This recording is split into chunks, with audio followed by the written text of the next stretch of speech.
Hello, welcome back student Ni Patel. ધોરણ 10 વિજ્ઞાન પ્રકરણ 1 ની અંદર રાસાયણિક પ્રક્રિયાઓ અને સમીકરણો ભાગ 4. અગાઉના ભાગની અંદર આપણે બે રાસાયણિક પ્રક્રિયાઓ જોઈ હતી, વિસ્થાપન. હવે બાકીની રાસાયણિક પ્રક્રિયાઓ આપણે આ ભાગની અંદર જોઈશું. એમાં ચોથા નંબરની રાસાયણિક પ્રક્રિયા છે દ્વિવિસ્થાપન પ્રક્રિયા.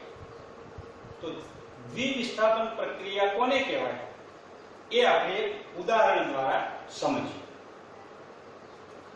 ઉદાહરણ 1 કે કસનળીની અંદર સોડિયમ સલ્ફેટ 3 ml લેવામાં આવે. એનું સૂત્ર છે Na2SO4 અને એ એક્વાયર સ્વરૂપમાં હોય છે, એટલે કે જલીય દ્રાવણ હોય છે, આયન સ્વરૂપે હોય છે. એ જ કસનળીની અંદર બીજો એક પદાર્થ બેરિયમ ક્લોરાઇડ BaCl2 લેવામાં આવે અને બંને વચ્ચે પ્રક્રિયા કરવામાં આવે તો આપણને કસનળીની અંદર સફેદ રંગના અદ્રાવ્ય અવક્ષેપો BaSO4 ના એટલે કે બેરિયમ સલ્ફેટના સફેદ અવક્ષેપો મળે છે અદ્રાવ્ય સ્વરૂપે, અને સાથે સાથે સોડિયમ ક્લોરાઇડ એ દ્રાવણમાં દ્રાવ્ય સ્વરૂપે હોય છે. તો અહીંયા જે રાસાયણિક પ્રક્રિયા થઈ એમાં કઈ રીતે થઈ તો એને આપણે સમજીએ. તો અહીંયા સોડિયમ સલ્ફેટ Na2SO4 એમાં બે આયનો છે, Na+ અને SO4-. એ જ રીતે બેરિયમ ક્લોરાઇડ એની અંદર પણ બે આયનો છે, Ba+ અને Cl-. હવે આ ધન આયન ઋણ આયનની અગાઉના પ્રકરણોની અંદર અગાઉના ધોરણોની અંદર પણ આપણે શીખી ગયા છીએ. તો અહીંયા આ બંને પ્રક્રિયકો જે છે એ પ્રક્રિયકો વચ્ચે પ્રક્રિયા થાય છે અને આયનોની આપ-લે થાય છે. એટલે કે Na+ અને Cl-, Ba+ અને SO4-. આ ધન આયન અને ઋણ આયનો જે છે એ આયનોની આપ-લે થાય છે અને આયનોની આપ-લે થવાથી નવો પદાર્થ નિપજ આપણને મળે છે, BaSO4 અને NaCl. એટલે આ પ્રકારની રાસાયણિક પ્રક્રિયા કે જેની અંદર પ્રક્રિયકો વચ્ચે આયનોની આપ-લે થતી હોય તેવી રાસાયણિક પ્રક્રિયાને દ્વિવિસ્થાપન પ્રક્રિયા કહે છે.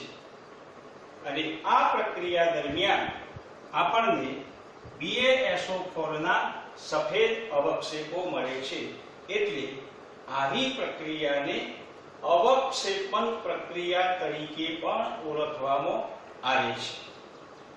હવે અવક્ષેપ એટલે આપણે ચૂનો હોય અને એને પાણીની અંદર આપણે હલાવી નાખીએ અને પછી થોડાક સમય પછી જોઈએ તો એની અંદર સફેદ કણ તરતા હોય છે. તો એ સફેદ અદ્રાવ્ય જે કણ તરે છે એને આપણે અવક્ષેપ કહીએ છીએ. તો એવા જ અવક્ષેપ અહીંયા બેરિયમ સલ્ફેટના આપણને જોવા મળે છે. બીજું એક આપણે ઉદાહરણ લઈએ કે ભાઈ AgNO3 એને કસનળીની અંદર આપણે લઈએ સિલ્વર નાઇટ્રેટ.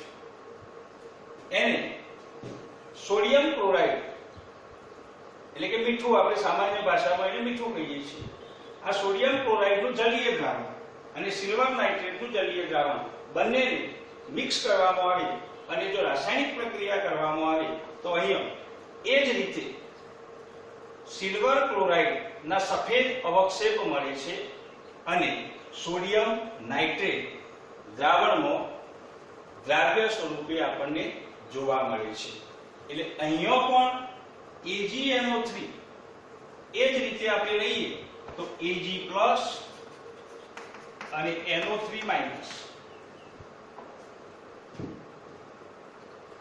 NaCl Na+ અને Cl-.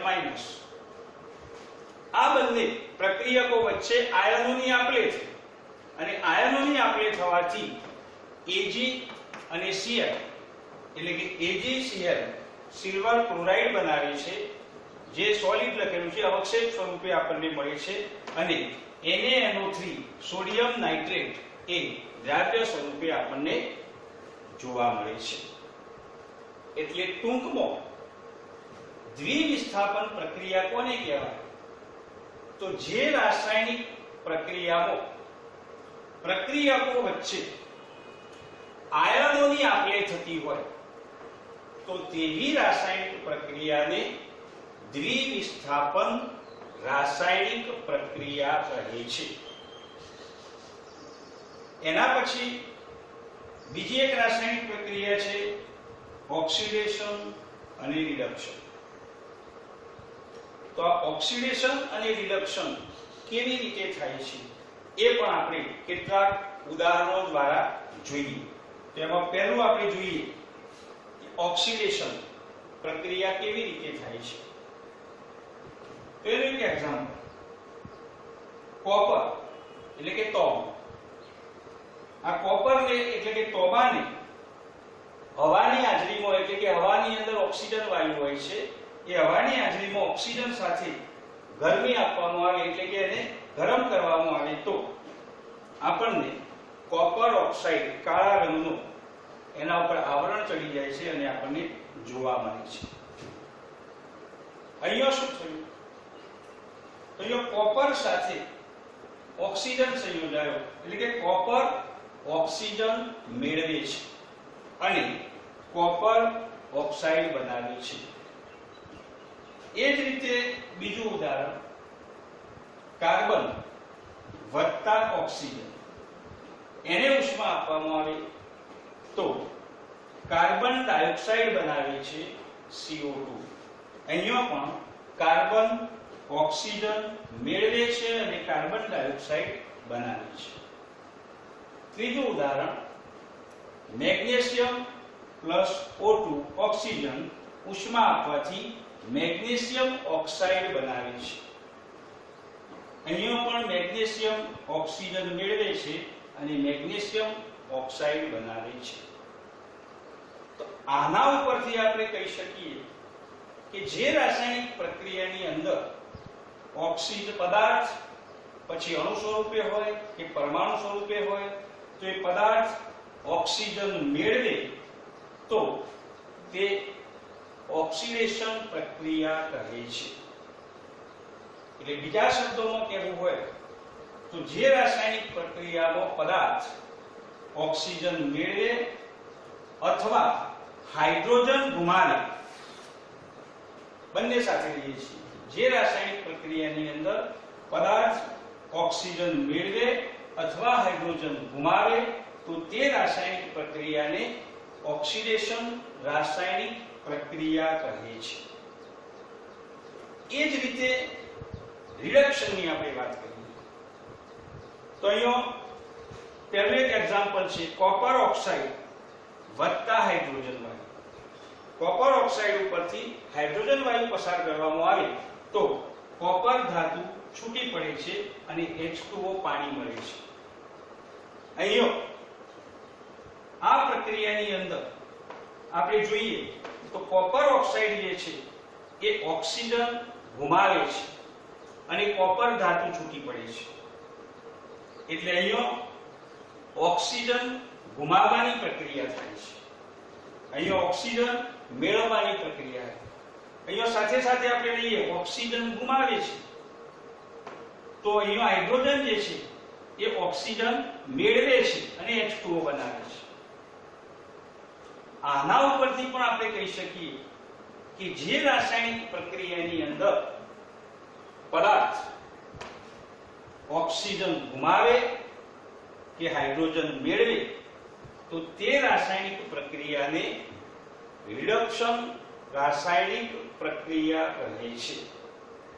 એના બીજા ઉદાહરણ આપેલા છે આપણને કે CO2 કાર્બન ડાયોક્સાઇડ વાયુની હાઇડ્રોજન વાયુ સાથે પ્રક્રિયા કરવામાં આવે તો કાર્બન મોનોક્સાઇડ મળે છે અને H2O મળે છે.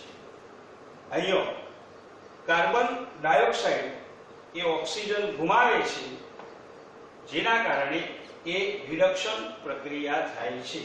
એ જ રીતે મેગ્નેશિયમ ઓક્સાઇડ વત્તા હાઇડ્રોજન, તો મેગ્નેશિયમ વત્તા H2O, એટલે મેગ્નેશિયમ ઓક્સાઇડ એ ઓક્સિજન ગુમાવે છે, માટે એ રિડક્શન પ્રક્રિયા છે. એટલે રિડક્શન પ્રક્રિયા એટલે જે રાસાયણિક પ્રક્રિયામાં પદાર્થ ઓક્સિજન ગુમાવે કે હાઇડ્રોજન મેળવે તે રાસાયણિક પ્રક્રિયાને રિડક્શન રાસાયણિક પ્રક્રિયા કહે છે. હવે રાસાયણિક પ્રક્રિયાઓ જ્યારે થતી હોય ત્યારે મોટાભાગની રાસાયણિક પ્રક્રિયાઓની અંદર આ બંને ક્રિયાઓ સાથે થતી હોય છે. એટલે કે કોઈક પદાર્થ ઓક્સિજન ગુમાવતો હોય તો કોઈક પદાર્થ ઓક્સિજન મેળવતો હોય છે. તો આવી પ્રક્રિયા કે જેની અંદર આ બંને પ્રક્રિયાઓ સાથે થતી હોય તો એવી પ્રક્રિયાઓને આપણે રેડોક્સ પ્રક્રિયાઓ તરીકે ઓળખીએ છીએ, એટલે કે ઓક્સિડેશન રિડક્શન પ્રક્રિયા તરીકે ઓળખીએ છીએ. એટલે બંને પ્રક્રિયાઓ સાથે થતી હોય છે. તો એનું એક આપણે એક્ઝામ્પલ જોઈએ કે ભાઈ રેડોક્સ પ્રક્રિયા બંને સાથે થાય છે એવું. તો કોપર ઓક્સાઇડ વત્તા હાઇડ્રોજન વાળું ઉષ્મા આપવામાં આવે તો નિપજ આપણને Cu વત્તા H2O મળે છે. તો અહીંયા આ કોપર ઓક્સાઇડ જે છે એમાંથી ઓક્સિજન દૂર થાય છે અને Cu મળે છે. એટલે અહીંયા ઓક્સિજન દૂર થાય છે. હવે આપણે વિચારીએ કે જે રાસાયણિક પ્રક્રિયામાં ઓક્સિજન દૂર થાય એ રાસાયણિક પ્રક્રિયાને આપણે કયા નામે ઓળખીએ છીએ? તો અહીંયા આપણે જોયું કે અહીંયા ઓક્સિજન ઉમેરાય છે તો આ ઓક્સિડેશન છે, અને અહીંયા ઓક્સિજન દૂર થાય છે તો આ રિડક્શન પ્રક્રિયા છે. એટલે અહીંયા ઓક્સિજન દૂર થાય છે એટલે આ રિડક્શન પ્રક્રિયા છે. સાથે સાથે અહીંયા હાઇડ્રોજન છે, એ હાઇડ્રોજન એ ઓક્સિજન મેળવે છે. એટલે અહીંયા આ હાઇડ્રોજન ઓક્સિજન મેળવે છે. એટલે અહીંયા હાઇડ્રોજનનું શું થતું હશે? તો અહીંયા હાઇડ્રોજનનું ઓક્સિડેશન થાય છે.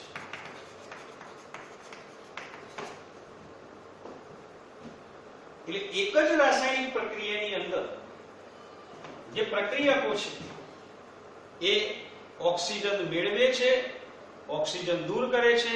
એટલે એક પદાર્થ ઓક્સિજન મેળવે છે તો બીજો પદાર્થ ઓક્સિજન દૂર કરે છે. એટલે બંને સાથે પ્રક્રિયા થાય છે, અને બંને સાથે પ્રક્રિયા થાય છે એટલે આવી રાસાયણિક પ્રક્રિયાને આપણે રેડોક્સ પ્રક્રિયા એટલે કે ઓક્સિડેશન રિડક્શન પ્રક્રિયા તરીકે ઓળખીએ છીએ. એનું બીજું એક એક્ઝામ્પલ આપણને આપેલું છે ZnO + C કાર્બન ઉષ્મા આપીએ તો Zn + કાર્બન મોનોક્સાઇડ મળે છે. હવે આપણે વિચારો કે કોનું ઓક્સિડેશન થતું હશે અને કોનું રિડક્શન થતું હશે. આ ઉદાહરણ પરથી આપણે જોઈએ તો અહીંયા ZnO એ ઓક્સિજન ગુમાવે છે અને Zn બને છે. એટલે અહીંયા ગુમાવે છે, ઓક્સિજન દૂર થાય છે, એટલે આનું શું થતું હશે? રિડક્શન થાય છે. સાથે સાથે કાર્બન એ ઓક્સિજન મેળવે છે એટલે આનું ઓક્સિડેશન થાય છે. અને આ રીતે એક જ રાસાયણિક પ્રક્રિયાની અંદર આપણને ઓક્સિડેશન અને રિડક્શન બંને જોવા મળે છે. એટલે આવી રાસાયણિક પ્રક્રિયાઓને રેડોક્સ રાસાયણિક પ્રક્રિયાઓ કહે છે. ત્રીજું એક ઉદાહરણ અહીં આપેલું છે જે આપણા પુસ્તકની અંદર પણ છે. એ તમે જાતે કયા પદાર્થનું ઓક્સિડેશન થાય છે અને કયા પદાર્થનું રિડક્શન થાય છે એ જાતે એને જોઈ શકો છો. હવે એનો આપણે રાસાયણિક પ્રક્રિયાઓના જે પ્રકારો હતા એ 5 પ્રકારોની આપણે વાત કરી હતી. તે 5 પ્રકારો અહીંયા પૂરા થાય છે. હવે આના આગળના ભાગની અંદર આપણે જોઈએ કે રોજિંદા જીવનમાં ઓક્સિડેશન પ્રક્રિયાઓ આપણને ક્યાં જોવા મળે છે, રોજિંદા જીવનમાં ઓક્સિડેશન પ્રક્રિયાઓ કેવી રીતે થાય છે એ આપણે જાણવું છે. તો એના માટે આપણે જોઈએ કે ચોમાસાની અંદર લોખંડની વસ્તુ બહાર પડી હોય, પાણીના સંપર્કમાં આવે તો એનો કલર, રંગ બદલાઈ જાય છે. કારણ કે શુદ્ધ લોખંડનો રંગ તપકીરીઓ હોય છે, ચળકાટ ધરાવે છે. પણ એક થોડાક દિવસ ચોમાસું હોય કે ભેજવાળું વાતાવરણ હોય, એની અંદર ખુલ્લું મૂકીએ એના ઉપર એક કથ્થાઈ રંગનું આવરણ લાગી જાય છે. અને કથ્થાઈ રંગનું જે આવરણ લાગી જાય છે તો એને આપણે સામાન્ય શબ્દોમાં કહીએ છીએ કે ભાઈ લોખંડને કાટ લાગ્યો છે. તો આ લોખંડનું કટાવવું એ શું છે? એ ઓક્સિડેશન પ્રક્રિયા છે. લોખંડ સાથે ઓક્સિજન સંપર્કમાં આવે છે, જોડાય છે અને લોખંડનો ઓક્સાઇડ એટલે કે કાટ બનાવે છે. તો આવું એક લોખંડમાં જ થાય છે એવું નહીં. તમામ ધાતુઓની અંદર આ ઓક્સિજન ઉમેરાય છે અને ઓક્સાઇડ બનાવે છે. ઓક્સિડેશન પ્રક્રિયાઓ આપણે જોઈએ છીએ. એટલે લોખંડ આપણથી પરિચિત છે એટલે આપણે તરત જ જાણી શકીએ. એ જ રીતે આપણા ઘરની અંદર વાસણો હોય છે, તો તોબાના વાસણો હોય તો એના ઉપર આપણને લીલા રંગના ડાઘ જોવા મળે છે. તો એ લીલા રંગના ડાઘ એ પણ શું છે? તો એ કોપર ઓક્સાઇડ છે, એટલે કે એનું ઓક્સિડેશન થાય છે. એ જ રીતે એલ્યુમિનિયમ હોય તો એની અંદર પણ આપણને કાળા રંગના પદાર્થ ઉપર લાગેલા જોવા મળે છે. એ પણ ઓક્સાઇડ છે. એટલે ધાતુની સપાટી ઉપર આવું આવરણ ચડી જવાની જે પ્રક્રિયા છે એ પ્રક્રિયાને આપણે વિજ્ઞાનની ભાષાની અંદર ક્ષારણ કહીએ છીએ. જેને સાદી ભાષામાં આપણે કહીએ છીએ ખવાવું, ખવાણ થવું, ધાતુનું ખવાણ થવું. તો આ ધાતુનું ખવાણ થવાની પ્રક્રિયા જે છે એ ઓક્સિડેશન પ્રક્રિયા છે. એટલે ક્ષારણ એટલે શું? તો ધાતુની સપાટી એના ઉપર આવરણ લાગી જાય તો એ આવરણ લાગી જવાની ક્રિયાને ધાતુનું ક્ષારણ કહે છે. તો આ ધાતુનું ક્ષારણ એ મોટે ભાગે આપણે લોખંડની અંદર વધુ લઈએ છીએ, કારણ કે લોખંડ એ આપણે રોજબરોજની અંદર વધુમાં વધુ પ્રમાણમાં જેનો ઉપયોગ કરીએ છીએ એવી ધાતુ છે. એટલે આપણા મોટા ભાગના સાધનો, મશીનરી, સ્પેર પાર્ટ, વાહનો, રસોઈના સાધનો, આપણા ઉદ્યોગોની અંદર ઓજારો, આ બધી જ વસ્તુઓ આપણે લોખંડની બનાવીએ છીએ અને એના ઉપર આપણને આ ક્ષારણ જોવા મળે છે. તો આ ક્ષારણ જે છે એ હંમેશા નુકસાનકારક હોય છે. હવે આપણને એમ થાય કે કેવી રીતે નુકસાનકારક?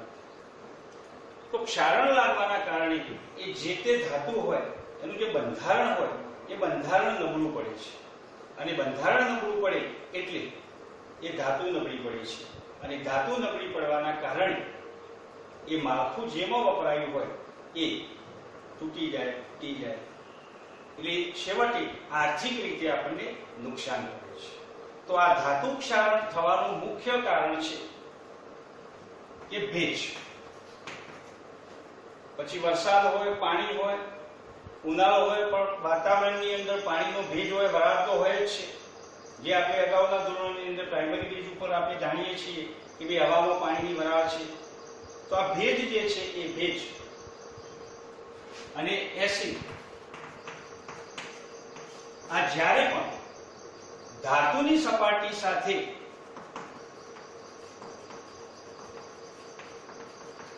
સંપર્કમાં આવે છે ત્યારે એ ઓક્સિજન જે છે એ ધાતુ સાથે પ્રક્રિયા કરી અને ઓક્સિડેશન કરે છે અને ઓક્સિડેશન થવાના પરિણામે ધાતુનું ક્ષારણ થાય છે. એટલે આવી ધાતુઓને ક્ષારણ થતું અટકાવવું હોય આપણને જે નુકસાન પડે છે, ઇમારત બનાવી હોય ને ઇમારતની અંદર લોખંડનો ઉપયોગ આપણે કરીએ છીએ અને એ ભેજના કારણે, પાણીના કારણે એ કાટ લાગી જાય તો ઇમારત લાંબા સમય તૂટી જાય છે, એ આર્થિક રીતે નુકસાન થાય છે. એ જ રીતે આપણે સાધનો, મશીન સ્પેર પાર્ટ હોય તો એને કાટ લાગી જાય એટલે એ તૂટી જાય. ઇવન દરિયાની અંદર સ્ટીમરો છે અને એ સ્ટીમરોની અંદર બનાવટમાં કેટલા ખર્ચા થાય છે, કેટલા રૂપિયાનો ખર્ચ થાય છે આપણે જાણીએ છીએ. અને એ તો પાણીમાં જ રહે છે. તો એ પાણીમાં જ રહે તો એને તો આ પ્રક્રિયા થવાની જ છે. અને જો આ પ્રક્રિયા થાય તો એ સ્ટીમર નકામી બની જાય, તૂટી જાય તો કરોડો રૂપિયાનું નુકસાન થાય. એટલે કે ક્ષારણને કારણે આર્થિક રીતે મોટું નુકસાન થાય છે. તો આ નુકસાનને અટકાવવું હોય તો આપણે શું કરવું પડે? તો સીધી વસ્તુ આપણે સમજીએ કે ક્ષારણ લાગે છે કેવી રીતે. તો આ ધાતુની સપાટી જે છે, જેને આપણે ખુલ્લી સપાટી કહીએ છીએ, આ ખુલ્લી સપાટી છે. એ ખુલ્લી સપાટી વાતાવરણની અંદર હવાના સંપર્કમાં આવે અથવા તો ભેજના સંપર્કમાં આવે અથવા તો એસિડના સંપર્કમાં આવે તો એ સીધી સંપર્કમાં આવે તો એની સાથે ઓક્સિડેશન પ્રક્રિયા કરશે અને એ ઓક્સિડેશન પ્રક્રિયા થવાના કારણે આ ધાતુનું ક્ષરણ થશે અને છેવટે આપણને નુકસાન થશે. તો આ ક્ષરણ અટકાવવું હોય તો આપણે શું કરી શકીએ? તો સો સિમ્પલ, આ ધાતુની ખુલ્લી સપાટી અને જે ઓક્સિજન છે, ભેજ જે છે, એ બંને સંપર્કમાં ના આવે એવી પદ્ધતિનો આપણે ઉપયોગ કરવો જોઈએ. તો સારી પદ્ધતિ આપણે ઉપયોગ કરીએ છીએ કે ભઈ ઘરે આપણે લોખંડની વસ્તુઓ બારીબાણા બનાવ્યા તો બનાવ્યા પછી આપણે શું કરીએ છીએ? તો તરત જ આપણે કહીએ છીએ કે કલર કરી દો, રંગ કરી દો. કેમ રંગ કરીએ છીએ? સારું દેખાવા માટે, દરવાજો સારો લાગે? ના, આપણે એને ક્ષારણથી બચાવવાનો પ્રયત્ન કરીએ છીએ અને એટલા માટે એને કલર કરીએ છીએ. એટલે કલર કરીએ એટલે શું થશે? તો આ જે ખુલ્લી સપાટી છે એના ઉપર આ રંગનું આવરણ આવી જાય છે અને રંગનું આવરણ આવવાના કારણે આ જે હવાની અંદર જે ભેજ હોય કે એસિડના સંપર્કમાં આવતી હોય તો એ ખુલ્લી સપાટી અને આ ભેજના વચ્ચે એક આવરણ થઈ ગયું અને આવરણ થવાથી સંપર્કમાં આવતું નથી અને સંપર્કમાં ન આવે તો ક્ષારણ થતું નથી. તો આ રીતે આપણે ક્ષારણને અટકાવી શકીએ છીએ. બીજા પણ અનેક ઉપાયો છે ક્ષારણ અટકાવવા માટે. ઇનેમલનું આવરણ ચડાવવું જોઈએ આપણે કહી શકીએ છીએ. એક રાસાયણિક પદાર્થ છે એના ઉપર પડ ચડાવી દઈએ તો એ ન લાગે. હવે આપણે સ્ટીમરની વાત કરીએ. એ સ્ટીમરને તો સાહેબ કલર કરી દેવો જોઈએ સ્ટીમરને? ના, એની એક બીજી પદ્ધતિ છે કે આજે સ્ટીમર જે છે લોખંડની બનેલી છે. તો લોખંડ આયન એટલે Fe. તો આ Fe એના કરતા વધુ સક્રિય ક્રિયાશીલ ધાતુઓ કઈ છે? તો આપણે અગાઉ વિસ્થાપન પ્રક્રિયાઓની અંદર મેં તમને એક સક્રિયતાની શ્રેણીનો ક્રમ આપ્યો.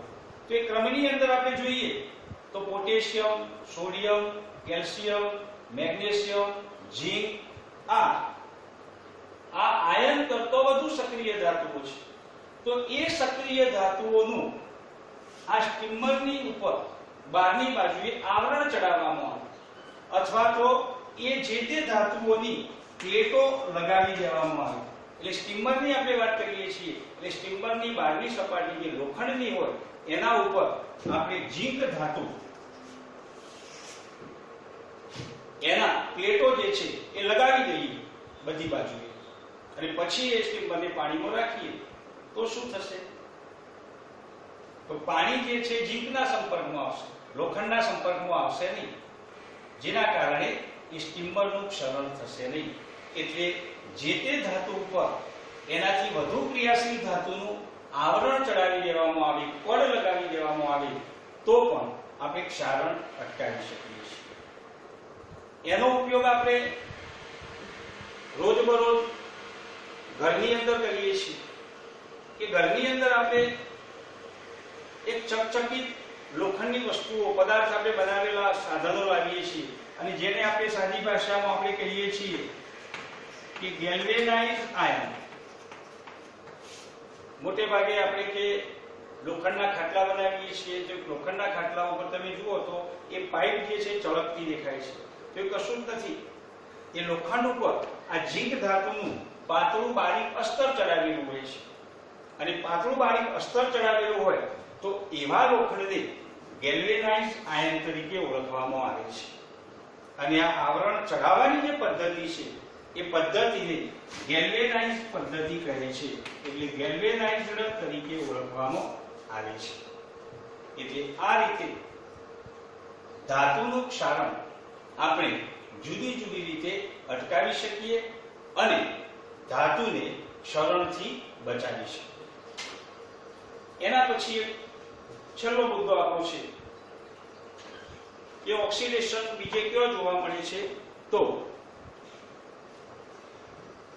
ખાદ્ય પદાર્થોની અંદર. કારણ કે આજકાલ તો નાના બાળકોની અંદર આપણે જોઈએ તો ખાદ્ય પદાર્થોની અંદર પ્લાસ્ટિક પોલીપેકની અંદર જે પેકિંગ વાળા જે આવે છે, ઘણા પ્રકારના બજારમાં છે, એ પડીકાઓ ખાવાનું કહે છે. તે પડીકાઓ જે આપણે લાવીએ છીએ એની અંદર જે વસ્તુઓ જે છે એ તૈલી પદાર્થ અથવા તો ચરબીયુક્ત પદાર્થ હોય છે, જેની આપણે વાત કરીએ. એની અંદર તૈલી અથવા તો ચરબીયુક્ત પદાર્થો હોય છે. હવે આ જે પદાર્થો છે એ જો ખુલ્લા રાખી મૂકવામાં આવે તો થોડાક સમય પછી એની અંદર ઓક્સિડેશન પ્રક્રિયા થાય છે. હવાના સંપર્કમાં આવે છે, હવામાં ઓક્સિજન વાયુ હોય છે અને હવાના સંપર્કમાં આવે છે, અને હવાના સંપર્કમાં આવે એટલે એની અંદર એ જે ખોરાક જે છે, જે વસ્તુ જે છે એનો સ્વાદ બદલાઈ જાય છે, અને સાથે સાથે એની સુગંધ આપણે કહીએ છીએ, સુગંધ રહેતી નથી, ગંધ થઈ જાય છે, સ્મેલ બદલાઈ જાય છે. તો આ પદાર્થો જે છે એનો સ્વાદ અને સુગંધ બદલાય છે. એનું કારણ શું? તો જે તે પદાર્થ એની અંદર જે છે તૈલી હોય કે ચરબીયુક્ત પદાર્થ હોય એ ખુલ્લામાં રાખી મૂકવામાં આવે તો એની સાથે ઓક્સિજન પ્રક્રિયા કરે છે અને ઓક્સિડેશન થાય છે. અને ઓક્સિડેશન થાય છે એટલે પદાર્થ બગડે છે, જેને આપણે ખોરો પદાર્થ થયો એવું કહીએ છીએ કે ભાઈ હવે ખવાય એવું નથી, આ ખોરો થઈ ગયો છે. તો આ ખોરા થવાની પ્રક્રિયા જે છે એ ઓક્સિડેશનના કારણે છે. તો ખોરાપણું એ પણ ઓક્સિડેશન પ્રક્રિયા છે. તો આ ખોરાપણું અટકાવવું હોય તો શું કરી શકાય? તો એ પણ એક પદ્ધતિ છે, ઓક્સિજનનો સંપર્ક ન થાય, હવાનો સંપર્ક ઓછો થાય. તો એના માટે આપણે બે રીતોનો ઉપયોગ કરી શકીએ કે જે તે ખાદ્ય પદાર્થ છે એને હવાચુસ્ત ડબ્બામાં પેક કરી દઈએ. હવાચુસ્ત કે ભાઈ હવાની અસર ન થાય એ રીતે એને પેક કરી દઈએ તો લાંબા સમય સુધી રાખી શકાય છે, કારણ કે હવાના સંપર્કમાં આવશે નહીં એટલે ઓક્સિડેશન થશે નહીં, એટલે એ પદાર્થ ખોરો થશે. બીજું ઉદ્યોગોની અંદર અત્યારે આ જ પ્રક્રિયા થાય છે. માર્કેટની અંદર, પેકિંગની અંદર કેટલાય પદાર્થો આજે બજારમાં મળે છે. તે બધાની અંદર તમે જુઓ તો એની અંદર હવા ભરેલી હોય છે. અંદર જે મટીરીયલ છે એ ઓછું હોય પણ ફૂલેલું હોય, જે આપણને લાગે ઘણું બધું છે. હકીકતમાં એની અંદર હવા ભરેલી હોય છે, એટલે આપણે પણ કહીએ છીએ કે હવા ભરેલી છે. હવા ખરી, પણ એ હવામાં શું છે તો નિષ્ક્રિય નાઇટ્રોજન વાયુ ભરેલો હોય છે. આ નિષ્ક્રિય નાઇટ્રોજન વાયુ એ ઓક્સિડેશન પ્રક્રિયા અટકાવે છે, જેના પરિણામે એ પેકિંગની અંદર વાયુ ભરવાના કારણે ઓક્સિડેશન પ્રક્રિયા થતી નથી. એટલે ખોરાક એ જે પેકિંગ છે એ લાંબો સમય સુધી આપણે ઉપયોગમાં લઈ શકીએ છીએ અને આ રીતે ઓક્સિડેશન પ્રક્રિયા નિવારી શકીએ છીએ. તો અહીંયા આપણે આ પ્રથમ પ્રકરણ જે હતું એને પૂરું કરીએ છીએ. હવે આનું જે ગૃહ કાર્ય છે, સ્વાધ્યાય છે, એ તમે તમારા ગૃહ કાર્યના ચોપડાની અંદર લખી શકો છો.